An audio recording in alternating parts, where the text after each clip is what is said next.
Hi, my name is Clara. You could say the house felt quieter than it used to, though I wasn't sure if that was the house or just me. 7 years ago, when Daniel and I moved into this place on Briarwood Lane, it felt like a promise. A big porch for lazy mornings, a garden for planting dreams, and plenty of room to grow. But houses, like people, change. Or maybe they just reveal themselves over time. These days, it felt like the walls were closing in, the silence filling the spaces where our laughter used to live. Daniel wasn't a bad man. Not by any stretch. He worked hard, provided for us, and never raised his voice. But I guess that was part of the problem. Everything about him had become so controlled, so measured, that I felt like I was living with a machine instead of a man. He'd come home, kiss my forehead like it was an obligation, and disappear into his study, the glow of his laptop the only light in his world. I'd stopped asking for more a long time ago. One humid afternoon, I was out in the yard, trying to save the hydrangeas from the relentless August heat. The hose was coiled awkwardly, fighting me every step of the way, when I heard someone call out, "Hey there, need some help?" I turned to see him, a young man leaning over the hedge, his hair sticking to his forehead and a rake slung casually over his shoulder. He looked like he belonged on the cover of some outdoor magazine, all easy charm and sun-kissed energy. "Oh, no, I've got it," I said, fumbling with the hose to prove my point. "Sure you do," he said, laughing lightly as he vaulted over the hedge in one swift move. "Name's Jamie. Just moved into the blue house down the street." There was something about his voice, his whole presence, really, that made the air around me feel lighter. It wasn't flirty or intrusive, just warm, like he had a knack for stepping into the exact space you didn't realize you needed filled. "Clara," I replied. "Welcome to the neighborhood." He grabbed the hose from my hand with a grin and untangled it in seconds, spraying water over the hydrangeas with practiced ease. "There," he said, turning off the spigot. "Crisis averted." "Thank you," I said, brushing my hair back, suddenly aware of how messy I must have looked. I usually handle things on my own. Jamie tilted his head, studying me for a second longer than was comfortable. "Well, maybe you don't have to." Not all the time. I didn't know what to say to that. I felt something tighten in my chest, and before I could dwell on it, Jamie gave me a wave and headed back to his yard, Max, the scruffy dog I hadn't even noticed before, trailing behind him. That night, I sat at the kitchen table, staring at my reflection in the darkened window while Daniel worked late. The hose was coiled neatly outside, the hydrangeas puckier than they'd been in weeks. But I couldn't stop thinking about what Jamie had said. Maybe you don't have to. The next time I saw Jamie, it was early morning, the kind of dawn where the sky is tinged pink and the world feels a little softer.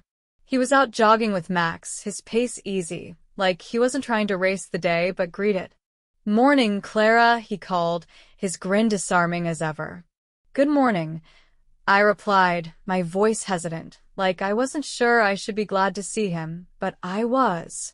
After that, he seemed to appear more often.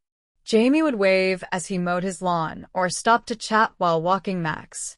He'd always ask how my day was going, and for reasons I couldn't explain, I found myself answering honestly.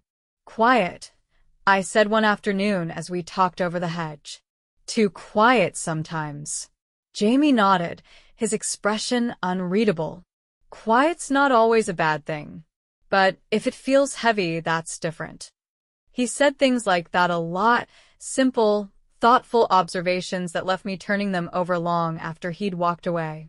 I hadn't realized how starved I'd been for conversation, for someone who wasn't scrolling through emails or checking their watch while I spoke.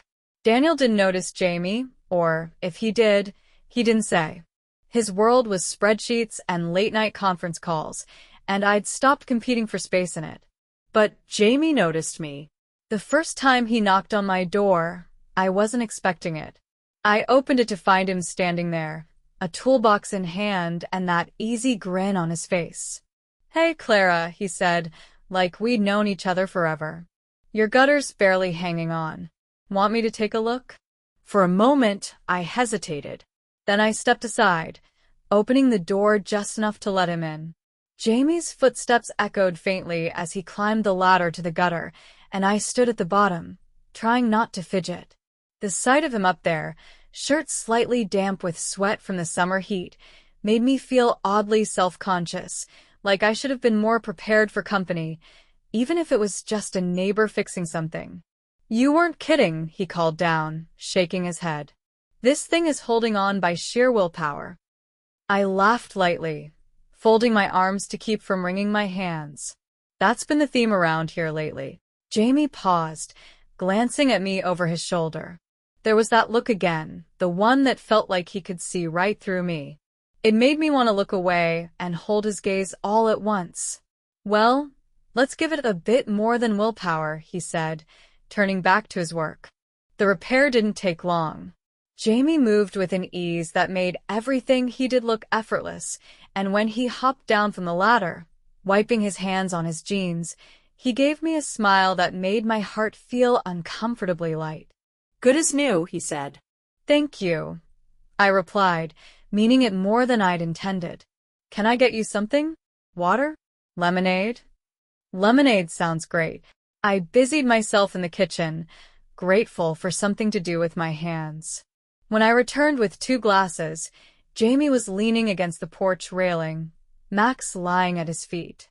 He took the glass with a quiet thanks, and we sipped in companionable silence for a while. Do you ever stop to enjoy this? Jamie asked, gesturing at the yard. I followed his gaze. The flower beds I fussed over, the trees whose shade I rarely took advantage of. Not as much as I probably should. You should, he said simply. It's nice here. Peaceful. I smiled, though it felt bittersweet. It's a little too peaceful sometimes. Jamie nodded, like he understood in a way that startled me. Loneliness has a way of sneaking up on you. The words hung in the air, heavier than they should have been. I swallowed hard and looked away, feeling like he'd touched a nerve I didn't know I had. When he left that afternoon, the house felt bigger than usual and the silence more pronounced. The days passed with their usual rhythm, or lack thereof. Daniel was working late more often, and when he was home, he was distracted. I found myself thinking about Jamie at the oddest moments, his laugh, the way he said my name, how it felt to be noticed again. It wasn't intentional, but I began lingering on the porch more often, sketchbook in hand. I dusted it off a few nights after Jamie fixed the gutter, and though the pages were still mostly blank, holding it felt like reclaiming a small piece of myself. Jamie noticed the sketchbook the next time he stopped by, a bag of fresh tomatoes from the farmer's market in hand. You're an artist? He asked, his voice curious but not prying. I used to be, I said, running my fingers over the cover. It's been a while. Mind if I see? I hesitated, then handed it over. The few sketches I'd managed were simple, flowers, the trees lining the yard, and one of Max chasing a stick. Jamie flipped through the pages with genuine interest, nodding thoughtfully. These are great, he said. You've got talent. I felt my cheeks warm at the compliment, and I couldn't help but smile. Thank you. I guess I'm a little rusty. Rusty or not, it's still there, Jamie replied, handing the sketchbook back. You should keep at it. His words stayed with me long after he left. That night, I sketched until my hand cramped, the faint hum of inspiration stirring again.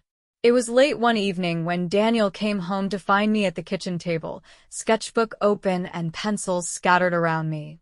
He stopped in the doorway, brow furrowing slightly. What's all this? Just drawing, I said, trying to keep my tone casual. Daniel nodded slowly, like he didn't quite understand but didn't care enough to ask. I'm heading to bed, he said after a moment. Don't stay up too late. I won't, I replied, though I didn't look up. The door to his study creaked shut behind him, and I stared at the half-finished sketch of the wildflowers Jamie had brought me, the lump in my throat growing heavier. The next day, Jamie showed up with Max in tow, a box of tools in one hand and a warm smile on his face. "What needs fixing today?" he asked. I laughed, shaking my head. "You're going to run out of projects if you keep this up." "Good thing I don't mind," Jamie said, his eyes glinting with something that felt both familiar and dangerous. As he worked, I found myself watching him more than I should have. His movements were fluid, his focus unwavering, and the way he looked up at me when he caught me staring sent a strange mix of warmth and guilt through me. "You okay?" he asked, his tone gentle but probing. I nodded quickly, forcing a smile. "Of course." But as Jamie turned back to his work, I knew the lie wasn't just for him. It was for me too. I had never thought of myself as someone who needed saving, but every time Jamie was around, I felt like I was being pulled out of a deep, invisible well. He didn't do much, just showed up, cracked a joke, or fixed something I didn't realize was broken. But somehow, it felt like he was piecing me back together, one quiet moment at a time. And that terrified me. The day started like most others. Daniel had left early, his half-empty coffee cup sitting abandoned on the counter. I tidied up the kitchen, the house unnervingly quiet except for the occasional hum of the refrigerator. By late morning, I was in the garden, trimming the overgrown rose bushes, when Jamie appeared at the gate with Max at his heels. "You're going to hurt yourself with those clippers," he teased, leaning on the fence. I rolled my eyes but couldn't hide my smile. "I've been doing this for years, Jamie. I think I can handle it." "Let me help," he said, unlatching the gate before I could protest. I didn't argue. Jamie had a way of stepping into my space without feeling like an intrusion, and I wasn't sure if I liked or hated how much I welcomed it. We worked side by side in the garden, the sun hot on our backs and the scent of roses thick in the air. It felt good, almost normal, until I handed him a pair of gloves and our fingers brushed. It was nothing, a fleeting touch, but it sent a jolt through me, like static electricity after walking across carpet. I glanced at Jamie, and for a moment, he was looking back, his expression unreadable but intense. "You okay?" he asked softly. "Fine," I said, turning back to the roses with more focus than necessary. But I wasn't fine. Not even close. Later that afternoon, Jamie knocked on the door, holding a small canvas wrapped in brown paper. "What's this?" I asked, puzzled. "Something I found at the flea market downtown," he said, handing it to me. "Thought you might like it." I unwrapped the canvas carefully, revealing a small but striking painting of a meadow bathed in twilight. The colors were bold and alive, like the kind of scenes I used to paint before I stopped. "It's beautiful," I murmured, my fingers brushing over the edges. Jamie smiled, a hint of mischief in his eyes. "I figured it might inspire you. You've got a lot of talent, Clara. Don't let it go to waste." The words hit me harder than I expected. It had been years since anyone had seen me like that, not as a wife or a hostess or someone to pass over, but as a person with something to offer. "Thank you," I said, meeting his gaze. "Anytime," he replied, his voice low and steady. That night, as I stared at the canvas propped up on the counter, I felt a knot of emotions I couldn't untangle. I wanted to paint, to throw myself into the colors and lose track of time the way I used to.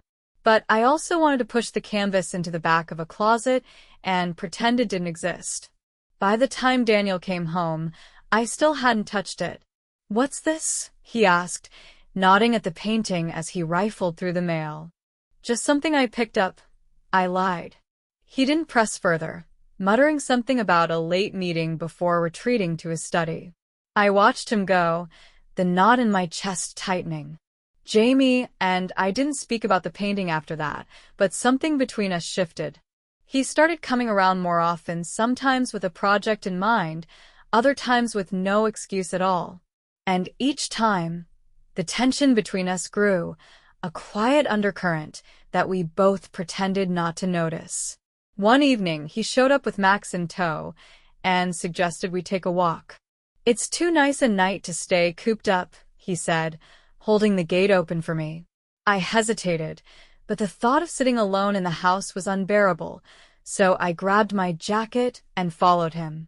The air was cool and crisp, the kind that hints at fall's arrival. We walked in comfortable silence at first, the only sounds the crunch of gravel underfoot and Max's occasional bark. But as we reached the edge of the meadow behind the neighborhood, Jamie stopped and turned to me. "You seem happier," he said, his voice soft but certain. I frowned, caught off guard. "Doi." He nodded. "Yeah." "Lighter. Like you're starting to let go of something." I didn't know how to respond to that. He wasn't wrong, but admitting it felt dangerous, like opening a door I wasn't ready to walk through. "Maybe I am," I said finally, my voice barely above a whisper. Jamie smiled, his gaze steady. "Good. You deserve that." I didn't say anything, but my chest ached with the weight of his words. When we returned to the house, I expected Jamie to say goodnight and leave, but instead, he lingered on the porch, his hands in his pockets. "Clara," he said, his tone shifting to something heavier. "Yes, I know I shouldn't say this, but I think about you. A lot." The air between us crackled with unspoken possibilities, and for a moment, I forgot how to breathe. "You shouldn't," I said finally, though my voice wavered. Jamie nodded, his jaw tightening. "I know." He turned to go, but before he stepped off the porch, he glanced back, his expression soft but full of something that made my heart race. "Good night, Clara." "Good night," I whispered, though I wasn't sure I'd sleep at all. As I watched him disappear into the night, I felt something stir deep inside me, something I hadn't felt in years. And I didn't know whether to welcome it or run from it. The next few days passed in a haze. I busied myself with chores, errands, and sketching at the kitchen table, but no matter what I did, I couldn't shake Jamie's words, or the way they'd made me feel. "I think about you. A lot." It wasn't just the words themselves, but the quiet, vulnerable way he'd said them, like he'd been holding on to them for too long. Like he couldn't keep them to himself any longer. I hadn't told anyone, of course. Who would I tell? Daniel, and I barely spoke about the mundane details of our lives, let alone the complicated tangle of emotions I found myself caught in. But his absence felt heavier now, his silence more oppressive. By midweek, I found myself glancing out the window more often, wondering if Jamie would stop by. When he didn't, I told myself it was for the best. I couldn't keep leaning on him, couldn't let whatever this was take root. But by Friday, I was at the porch steps, staring down at Max as he bounded toward me, Jamie trailing a few paces behind. "Morning, Clara," Jamie said, his tone lighter than it had been the last time we spoke. "Good morning," I replied, my voice steady though my pulse quickened. He didn't bring up what he'd said that night, and I didn't ask.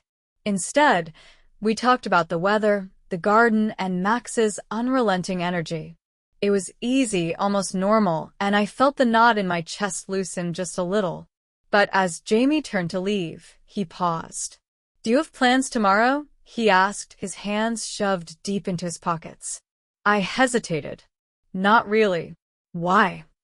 "There's a farmer's market in town. I thought maybe you'd like to come along. It might be good to get out of the house for a bit." His voice was casual, but his eyes betrayed a flicker of uncertainty, like he wasn't sure if I'd say yes. I wanted to say no. I should have said no. But instead, I found myself nodding. "That sounds nice." The next morning, Jamie picked me up in his old pickup truck. Daniel had left for the office before sunrise, leaving the house silent and still. I didn't leave a note. The market was bustling with energy, bright stalls overflowing with fresh produce, flowers, and handmade crafts. The air smelled of roasted coffee and warm bread, and the hum of conversation wrapped around us like a blanket. Jamie led the way, stopping at a stall to pick up some sunflowers before handing them to me. "For the kitchen," he said with a smile. I laughed softly, the kind of laugh I hadn't heard from myself in a long time. "You're going to spoil me, you know." "Maybe you deserve to be spoiled," Jamie replied, his voice low but firm. The words hit me like a gust of wind, and for a moment, I forgot where we were. We spent hours wandering the market, and I found myself leaning into Jamie's presence more than I should have. He had a way of making me feel like I was the only person in the world, his attention unwavering and genuine. It was intoxicating and terrifying all at once. As we walked back to the truck, the sunflowers cradled in my arms, Jamie glanced at me. "You look happier," he said, echoing what he'd told me in the meadow days before. Don't eat. He nodded. Yeah. "You do." The drive home was quiet, but not in the heavy way silence often was. It felt comfortable, easy. When we pulled up to the house, Jamie turned to me, his expression unreadable. "Thanks for coming with me," he said. "Thanks for asking me," I replied, clutching the sunflowers tighter. I didn't move to get out of the truck, and Jamie didn't rush me. We sat there for a moment, the weight of everything unspoken pressing down on us. "Clara," he began, his voice soft but insistent. I looked at him, my heart pounding. "Jamie, I know this is complicated," he said, cutting me off. "And I don't want to make things harder for you, but I can't ignore how I feel." My breath hitched, and I felt like the ground had been pulled out from under me. "Jamie, we can't." "Why not?" he asked, his tone gentle but persistent. "Because," I said, my voice breaking, "it's not fair." To you. To me. To anyone. He didn't argue, just nodded slowly, his gaze never leaving mine. "I don't want to complicate your life, Clara. I care about you, more than I should." The truth of his words hung between us, undeniable and electric. "I don't know what to do," I admitted, my voice barely above a whisper. Jamie reached out, his fingers brushing against mine. It was the smallest of touches, but it felt like the start of something that could either save me or destroy me. "You don't have to know," he said. "Not right now. Just don't push me away." I nodded, tears stinging my eyes. "Okay." As I stepped out of the truck and watched Jamie drive away, the sunflowers clutched tightly in my arms, I knew I was standing on the edge of something dangerous. And yet, I couldn't bring myself to step back. By the time Daniel got home that night, I'd already put the sunflowers in a vase on the kitchen counter. Their vibrant yellow seemed out of place against the muted tones of our house, like they didn't belong in a place so devoid of life. "Where'd these come from?" Daniel asked as he set his keys down and rifled through the mail. "The farmer's market," I said, not looking up from the sink where I was rinsing dishes. He didn't ask why I'd gone or with whom. Daniel wasn't the type to press for details. It was easier that way for both of us. Dinner was the usual quiet affair. Daniel scrolled through emails on his phone while I pushed food around my plate, my mind elsewhere. When he finally muttered something about an early meeting and went to bed, I sat at the table for a long time, staring at the vase of sunflowers and wondering what, exactly, I was doing. Jamie didn't come by the next day or the day after that, and I told myself it was for the best. Distance would help. It had to. But when Friday came and I saw Max trotting up the driveway with Jamie not far behind, my heart leapt in a way that both thrilled and terrified me. "Morning, Clara," Jamie said, his voice easy, as though nothing had shifted between us. "Morning," I replied, trying to keep my tone neutral. He held up a small toolbox. I noticed the porch steps a little loose. Thought I'd fix it before someone takes a nasty fall. I wanted to tell him not to bother, that it wasn't necessary, but the words caught in my throat. Instead, I opened the door and let him in, my pulse quickening as he stepped past me. Jamie worked quietly, the rhythmic sound of his hammer filling the space between us. I tried to busy myself by sweeping the kitchen, but my eyes kept drifting to him. The way his shoulders moved beneath his t-shirt, the focus in his expression, it was hard not to notice. When he finished, he stood and dusted his hands on his jeans. "All set," he said, his grin disarming as always. "Thank you," I said softly, setting the broom aside. For a moment, neither of us moved. The air felt charged, like we were teetering on the edge of something we couldn't take back. "Clara," Jamie began, his voice low. I shook my head, cutting him off. "You should go." His jaw tightened, but he nodded. "If that's what you want." It wasn't.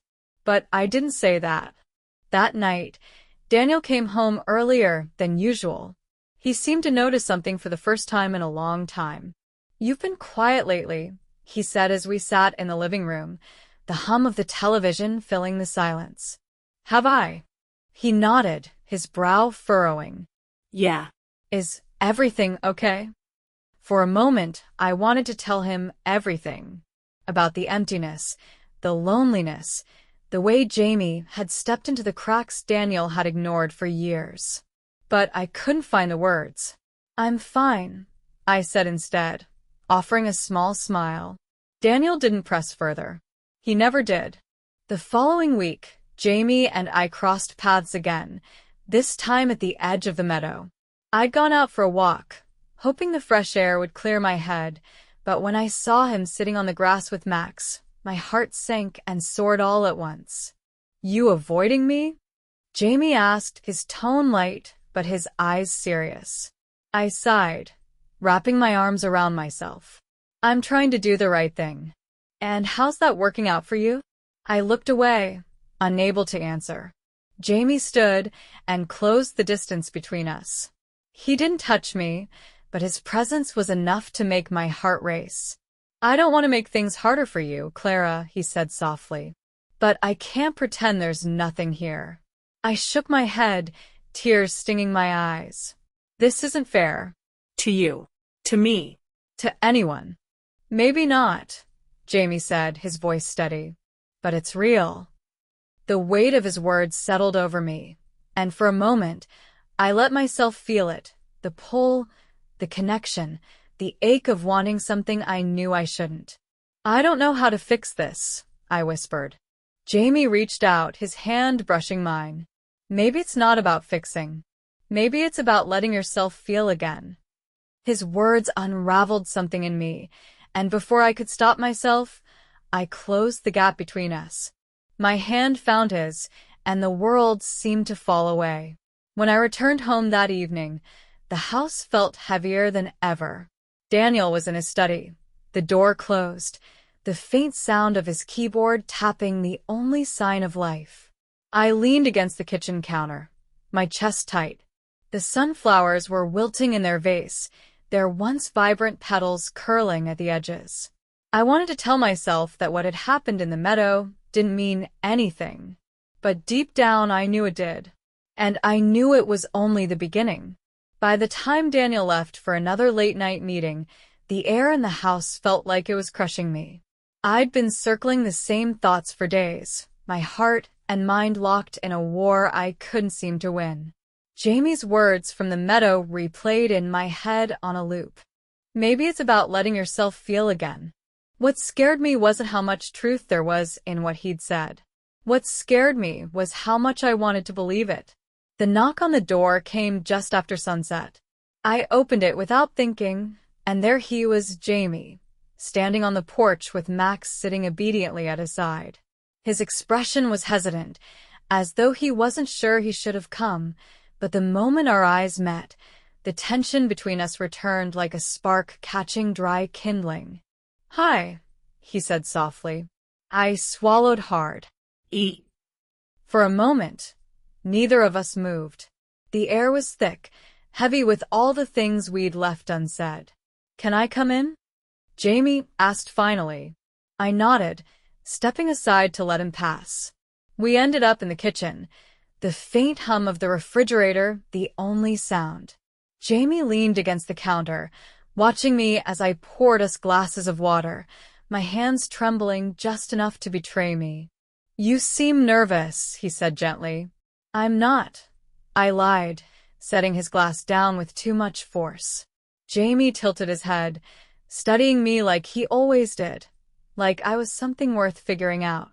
"You don't have to pretend with me, Clara." The words unraveled me, and before I could stop myself, I was speaking. "I don't know what I'm doing," I admitted, my voice breaking. "I don't know how to feel this way and still live the life I'm supposed to. I don't know how to stop." Jamie closed the distance between us, his hand brushing mine. "Then don't stop," he said, his voice barely above a whisper. The room felt smaller, like the world had shrunk to just the two of us. My heart was pounding, my mind screaming at me to pull back, to walk away, to do anything but this. But when Jamie leaned in, his lips grazing mine, the war inside me fell silent.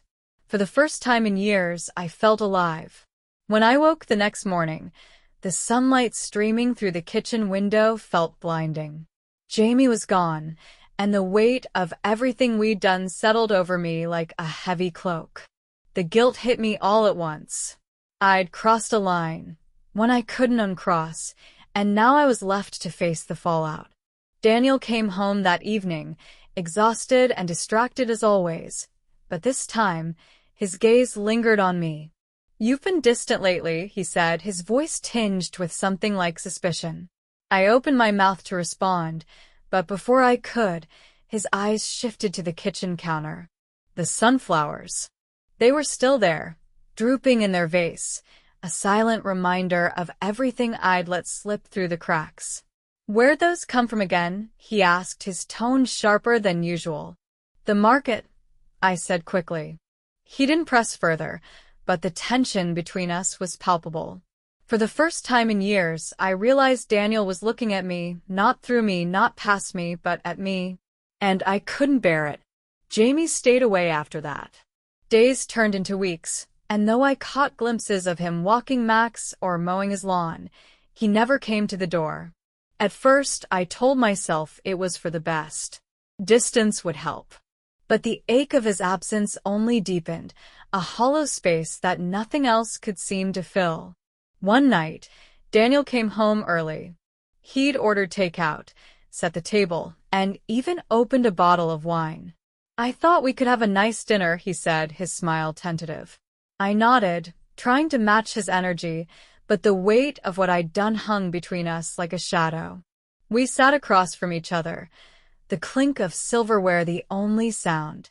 After a while, Daniel set down his fork and met my gaze. "Clara, is there something you want to tell me?" The question hit me like a punch to the gut. My chest tightened, my breath caught, and for a moment, I thought I might crumble under the weight of everything I couldn't say. But instead, I shook my head. No, primelit. Daniel nodded slowly, his eyes searching mine.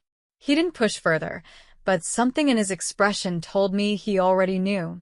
That night, as I lay in bed next to a man I no longer recognized, I realized that my silence was the loudest betrayal of all.